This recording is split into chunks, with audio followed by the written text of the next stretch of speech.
Bonjour et bienvenue sur Hockey Télé. Nous sommes aujourd'hui à Izon pour l'inauguration de la halle sportive. Alors, monsieur le maire, ce projet, expliquez-moi.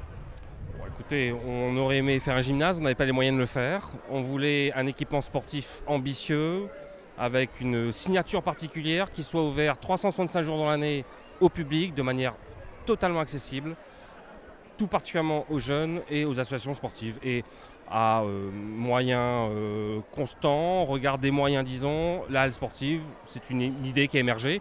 Et ensuite on l'a équipée, on l'a habillée et elle est plutôt sympa à regarder. Alors, c'est un projet qui a été de longue haleine, 3 ans pas loin, mais la construction très rapide. Oui, un projet sur 3 ans, on est en France, donc compte tenu des longueurs administratives, c'est inévitable. En revanche, un chantier très court, propre, 4 à 5 mois, avec un bilan carbone excellent et un résultat qui, ma foi, a plutôt de la gueule. Et donc, un budget relativement important. Oui. L'État a pris sa part, vous le reste. 800 000 euros de budget, TTC, l'État nous a subventionné à hauteur de 255 000 euros à peu près, quasiment un tiers. Donc on s'en sort plutôt bien, le reste en autofinancement, mais on avait les reins pour le faire, sans fragiliser les finances de la commune. Et je le répète, c'est un équipement sportif qui aura 3 vertus. Rendre service aux associations sportives, répondre aux besoins de la jeunesse isonnaise et répondre également aux besoins des services publics scolaires et périscolaires. Alors, on critique souvent l'État, mais l'État est présent. L'État est présent. On peut toujours critiquer de manière positive ou négative, peu importe. Mais l'État, oui, l'État est présent. Et sans l'État, en l'occurrence, ce projet ne serait jamais sorti, c'est une évidence. Les habitants d'Izon seront accaparés ce projet? Écoutez, ils l'ont vu grandir. On l'inaugure aujourd'hui, donc on verra le résultat demain. Mais en tout cas, dans les yeux des gamins, ça brille. Dans la bouche des parents, ça dit plutôt du bien. Ils sont plutôt fiers de cet équipement, qui a vraiment une empreinte, une signature très particulière. Et je suis absolument persuadé que demain, ce lieu, cet équipement public, sera très très bien fréquenté par un public en nombre. Et il n'y a d'argent public bien utilisé que si la fréquentation est à la hauteur. Je n'ai aucun doute sur le sujet. Du fait qu'il soit ouvert 24 heures sur 24 ici, ça permet un libre accès à tout le monde. Tout à fait, un accès total. C'est sport pour tous, gratuit pour tous. Dites-moi, c'est important d'être présent ici aujourd'hui? Ici, c'est chez moi. Parce que je suis quelqu'un qui a toujours pris l'habitude. J'aime tout ce qui est petite ville, tout un tas de trucs. Orthez, quand je suis arrivé, 9000 habitants. Bon, on a réussi des grandes choses. Coupe d'Europe, machin. Même Orthez a été, avec les jeunes, les premiers à envoyer des jeunes en NBA. Donc c'est pour ça, aujourd'hui on voit Mont-de-Marsan qui gagne. Il y avait Mirande, tout.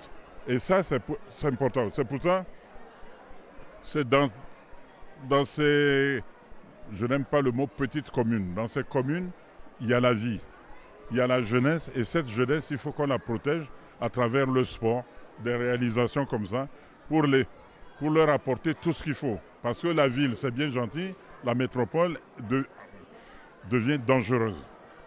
Bon. Et puis, comme je disais tout à l'heure, il faut qu'on trouve encore d'autres moyens de les protéger, parce que le portable, pour moi, c'est une bombe nucléaire. Alors, avec des installations comme ça, médiathèque, tout ce que la commune peut faire, je pense que ça ramène à quelque chose. Le sport, c'est l'école de la vie. Et c'est important pour notre jeunesse. Et quand on voit tous ces jeunes, bon, il y a plus de jeunes que nous les anciens. Et ça, c'est la réponse à l'avenir. Mais cet avenir, il faut qu'on la protège. Parce que l'extérieur est dangereux. C'est à nous de leur apporter ça. Et ma présence ici, ce que fait le maire, la sénatrice Sénat, le préfet était là et tout, le maire de Libourg en tant que président. Mais ça, c'est important. Et ça, il faut que la population comprenne ça. C'est qu'il faut qu'on soit tous unis pour créer quelque chose. C'est avec le concours de tout le monde qu'on réussit à réaliser ça. Donc, oublions nos esprits de clocher, la politique, se séparer. Non. Bâtissons quelque chose, un avenir où on vit bien, on est content. Aujourd'hui, il semble aussi c'est la fête des voisins. Mais c'est ça qu'il faut dans nos régions. C'est beau ça. Voilà, tout ce que je peux dire. Monsieur le sous-préfet, à chaque fois qu'on vous voit, vous venez avec un chéquier. C'est quoi cette solution? On ne vient pas chaque fois avec un chéquier, on vient avec un soutien qui est un soutien là financier, mais il y a d'autres moyens d'accompagner les collectivités locales. Là, en l'occurrence, sur l'inauguration de cette halle sportive d'Ison, c'est un accompagnement financier, effectivement, qui est conséquent, hein, un tiers à peu près de l'enveloppe globale qui est celle de l'État. Mais ce n'est pas uniquement pour faire plaisir aux maires qu'on l'accompagne financièrement, c'est parce que c'est des projets structurants. Et donc c'est complètement normal que l'État vienne au soutien des collectivités locales comme celle d'Ison. Alors vous, quand vous avez un projet de ce style, c'est vous qui prenez la décision pour l'État?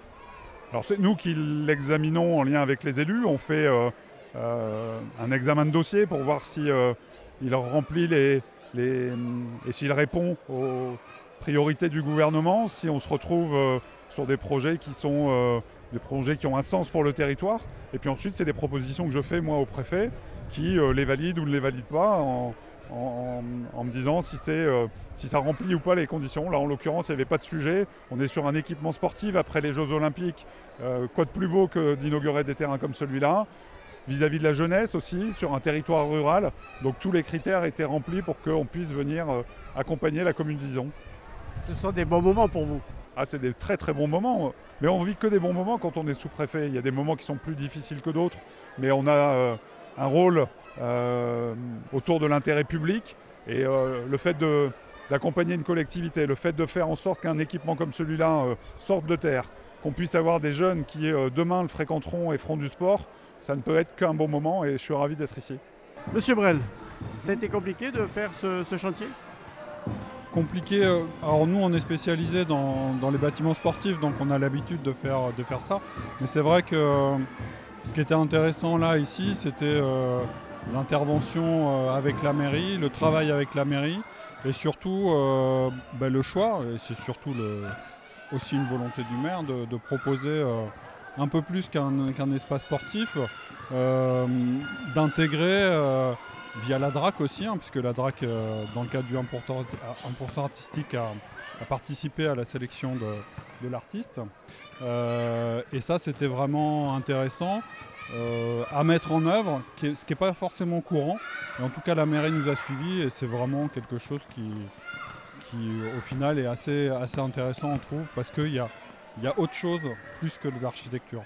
Alors ici, là, donc c'est un concept très particulier, très ouvert. Est-ce que c'est votre idée ou c'est une demande de la mairie? Bon, c'était aussi une demande de la mairie, hein, d'avoir un espace ouvert à tous en permanence. Et je pense que le fait de pas fermer, c'était aussi, ça faisait partie du programme. Après, on fait aussi ce type de bâtiment. Alors on va demander à l'artiste, qu'est-ce qui vous a plu dans ce projet? Moi, j'ai été sélectionné sur concours. Donc moi ce que j'aimais bien faire, c'est une fresque au sol. J'avais jamais fait de terrain de basket pour l'instant. Donc je fais pas mal de fresques murales, du graphisme. Là l'idée c'était de suivre les tracés sportifs, mais d'intégrer des formes et des couleurs originales. Alors, il y a une grande fresque qui est en façade. C'était compliqué de la faire et comment est venue l'idée? Alors l'idée, ça a été d'essayer d'intégrer la fresque au patrimoine d'Ison et de l'intégrer aussi dans le bâtiment avec sa structure en bois. Une fois que j'ai fait la fresque murale, ce qui était un peu plus facile pour moi, après en second temps j'ai travaillé sur la fresque au sol. Alors la fresque au sol, c'est du béton qui est peint ou il y a une résine dessus? Alors c'est une résine sportive réalisée par des spécialistes de ces sols-là. Donc ça doit tenir dans le temps et ça doit être assez solide et antidérapant pour pouvoir jouer. Alors, qu'est-ce que ça fait d'être reçu pour faire ce genre de projet? Moi, ça fait partie de mon travail. Alors, après, ce qui est très agréable aujourd'hui pour l'inauguration, c'est de voir les gens s'approprier et jouer. Ça, on n'arrive pas à le prévoir quand on fait les dessins. On imagine que ça va plaire, mais de voir les gens tout simplement courir, c'est agréable, quoi. Ah oui, toujours dans un bâtiment, l'inauguration, quand on voit les utilisateurs, les enfants se mouvoir dans le bâtiment, c'est la plus grande récompense que nous on peut avoir, vraiment. Donc vous avez abandonné vos cachets honoraires? Non, il faut vivre quand même un petit peu. Non, mais c'est vraiment c'est très valorisant, on va dire. Merci messieurs. Voilà, ainsi se termine ce reportage ici à Ison pour l'inauguration de cette halle sportive. Venez, elle est ouverte 24h/24, éclairée et tout. Et puis vous serez super bien ici à Ison. A très bientôt sur AquiTélé.